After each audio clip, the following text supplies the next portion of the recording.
Saya, you're here today and you're talking about like what's the right way to tell a story in virtual reality since it's difficult to develop a narrative. Can you explain why it's so difficult?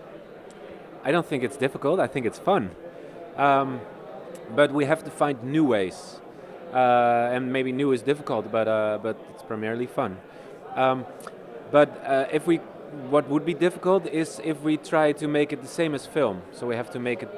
We have to sort of like find the differences and find new ways of storytelling, of putting a good VR experience together. And what will make it so much fun then to tell a story in VR? Because it's new, and for me that's really interesting. Like I'm a pioneer, you know. I want to go west. I want to go deeper, further, everywhere, and VR enables me to do that now. Like no one knows, you know, and I know a little bit, so that's an extremely nice place to be in. Um, What would be then the kind of story you want to tell by VR that you can't by using regular techniques? I think we can tell stories from the perspective of people. Uh, I can and we can tell stories or share experience. I can maybe get closer to experience how it is to be you. And So I you think, want to be me? yeah, why not? You look like Brad Pitt. So if you would be someone else, what would it like add to your life to experience that? Like, do you want to make the world better or?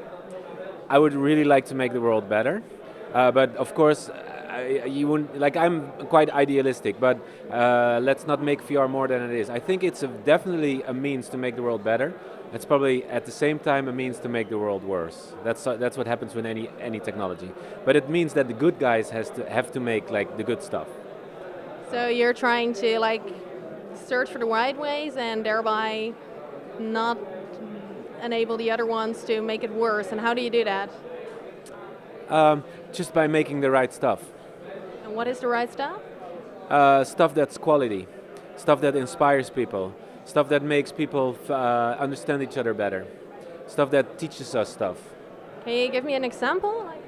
Um, well, like it's already an old experiment, but I showed in my panel talk, in my talk anyhow, is the gender swap experiment, in which I as a guy can experience how it is to be a woman and vice versa.